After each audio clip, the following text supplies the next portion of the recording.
Welcome to what looks like might be the last 11.3.2 video of FSD Beta. For this video, I'm trying something a little different.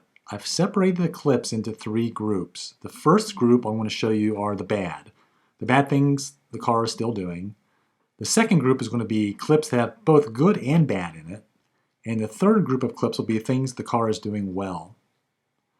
I think my frustration with beta at this point is I just don't know when it's going to make a good or bad turn. Some of these turns are awesome. They're very human-like. And then sometimes a turn will be hesitant, doesn't want to go, maybe gets jerky, and it's kind of back to that old method of FSD Beta. But one of the things I'm loving about this is notice how when the car is around semis on the highway, you can see in the video here, my car has moved over to the left and it'll recenter itself back here to the center as soon as that semi has passed me. I love that in this release. This drive spanned 107 miles, a good mixture of highways and back roads and city streets, so everything is in this mix. You'll also note we achieved 248 watt-hours a mile. That's just 4.03 miles per kilowatt hour. Considering the temperatures today range from 44 to the high of 49 degrees, that's pretty stellar. This is a long-range rear-wheel drive. Looking at my Tesla app, we'll see that 105 of the 107 miles were driven on FSD Beta, and we kept the 100 safety score for the entire trip. It wasn't until the end of the trip that I realized that the car had switched me from average mode to chill by itself. I had changed it from assertive to average, but it changed it by itself back to chill for me. First, let's take a look at the bad. Cross traffic does not stop. Had a problem here last time. I got traffic coming from the left, nothing from the right. It's inching up. It's stopping. Nothing from the right yet. I got turn signals for both cars. All right, gotta go now.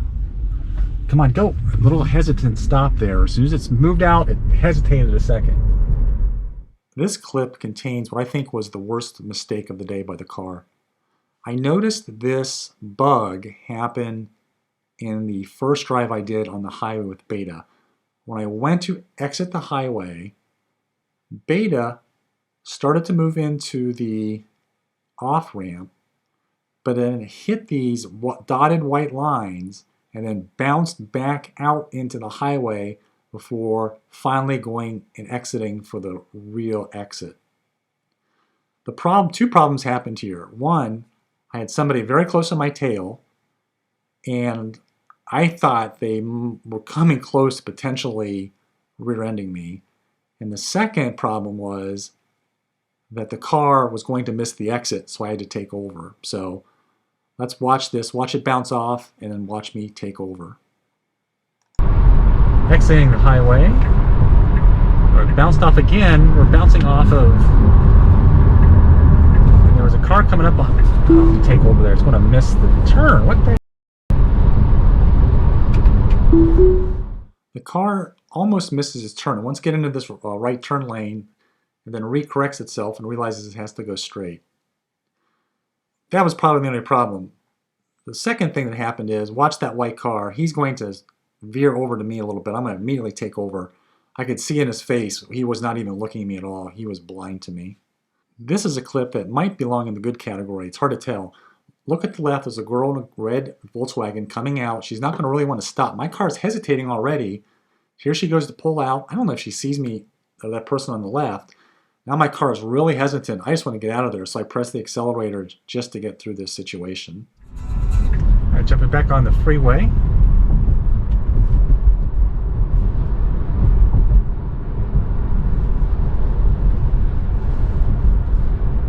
Staying at 35 here.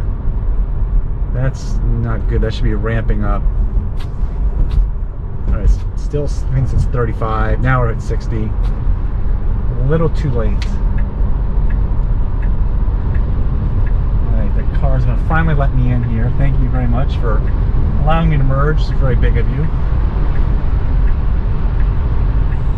Alright, so we're going to change lanes here. Maybe it's in preparation to come down here and make the left.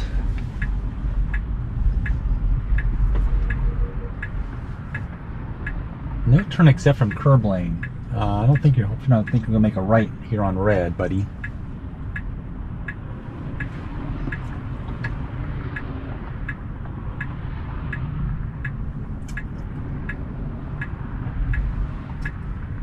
What are you doing? Don't get antsy. You can't make a right on red here. No, don't do it.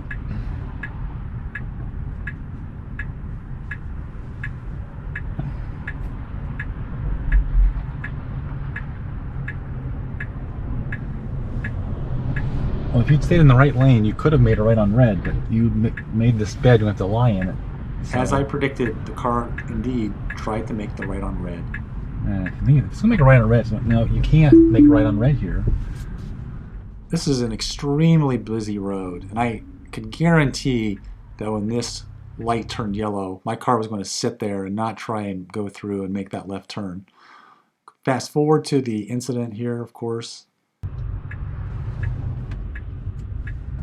Yeah, I'm going to take over here.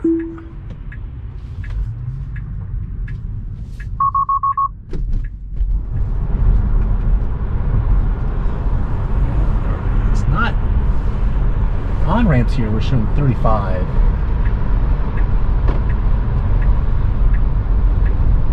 Again, waiting too long at the very end of the lane.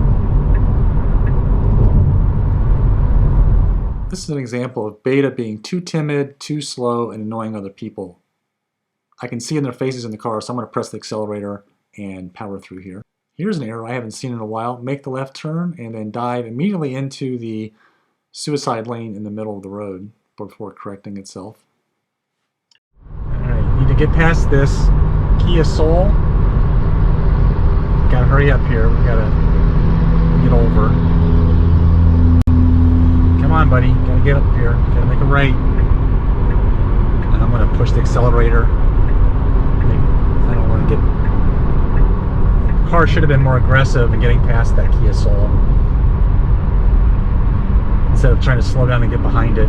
That was the bad decision. A few clips I thought had both some bad and good in them. Coming into this roundabout, I know there's somebody behind me, so I want to be careful not to slow down too much, but of course, the car has the yield sign. There's nobody to the left, but it's going to basically come to a 1 mile an hour, almost a complete stop before taking off. That's the bad. The good is, once it committed, it didn't slow down. It pretty much took it smoothly and exited without any problems. Alright, good. Got the green lights. No slowing down. Good. Good turn. Got a Tesla Model 3 up ahead of us. Probably won't catch him or her, though. The car had the speed limit set to 70 miles an hour before we even made the right turn on the on-ramp. The car's not always doing that. It doesn't have the correct speed. Now to the bad part of this clip. This will turn into a merge lane. We'll get the arrows in a second, but I wish the car would recognize this much sooner and get out of this lane instead of waiting until the very last moment until we get squeezed out with nowhere left to go. I think we're going to hit the first arrows here. Car's going to stay put until it has nowhere to go, but it has to finally merge into the left lane. So that needs to happen much sooner. Getting some backed up traffic, the car in front of me has left turn signal on. He has nowhere to go but block my lane. I'm going to patiently wait, or I should say the car is going to patiently wait. And I'm not going to press it. I mean, if I was driving this, I probably would have checked till I was clear on the right and went around it. The guy behind me might have been a little bit irritated. He finally got up enough and Beta went around it. So I don't know the good or bad both, but I'm going to call this more good than bad. Somewhat of a difficult left turn. To our left, there's really a crest of a hill here, so it's hard to see. As soon as the car decides to go, that car is cresting that hill. I wish the car was a little more responsive and quicker to move. Next is a collection of clips. I thought the car just did good turns, good lefts and good rights. Some will have commentary, some I had to drop out the music, so enjoy the good.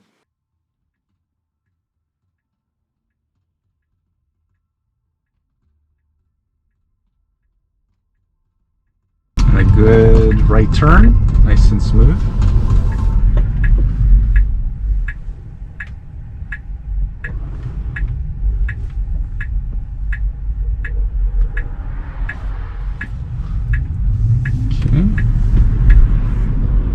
Good right turn. When I made this turn yesterday, there was a car opposite me, and Beta did not want to go through this without me having to give it some push. Good smooth right on red, no slowdown. Happy with that. Good left turn, no traffic to oppose it, so this was pretty simple. Again, another smooth right turn, no slowdowns, happy with that as well. Now the car is going to wait patiently to make a right on red. Beta loves to make right on red. I think it makes it really, really happy when it does that. Okay, now it's going to creep up and it's going to take off. Perfect. Couldn't ask for anything better than that. This is the example I showed at the very beginning of the clip, how my car has centered to the left side of the lane as I pass this semi. I really love this new feature on Beta. Now, as soon as we get past the semi, you're going to notice that the car is going to recenter itself in the lane. So watch for that. There we go. I love that. That's great. Makes me feel so much safer. Another easy left turn, no traffic to oppose it. Very smooth, nice left turn. This left turn is a little trickier. I had to inch past, there was some foliage or something blocking the road. So see, the car's going to creep up. I couldn't see at this point. Now it's creeping up. About now the car can finally see. Does a nice job of waiting. I'm not getting any jerky steering wheel. I'm going to wait for its moment and make a nice confident left turn. Really nicely done. Another left turn that should be simple as pie, especially with no traffic to impede it in any way, but still nicely done. Coming to a red light, I'm going to wait for a gap. I'm going to pull up a little bit. All clear, nice right on red.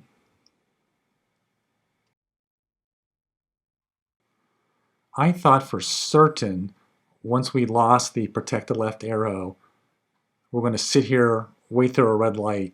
But Beta surprised me here. It's going to creep out into the intersection and then it's going to wait and make the left turn. So I'm not quite sure of the rules for the Beta when it does and does not do this. It doesn't seem to be consistent. But I'm happy it did it here. If you've stuck with me this long, you want to geek out a little bit, I'll show you some stats for my car from ScanMyTesla. Thanks for watching. ScanMyTesla, you can pull so much great data out of here. So I'll point you to a couple things to look at. The first one is odometer, I'm at 24,456 miles. Below that, nominal full pack is showing 73.0. It's 77.8 when new. If you're at the very bottom, I'll scroll down here in 1 second, and you're going to see that this car has still showing 312 miles of full rated range.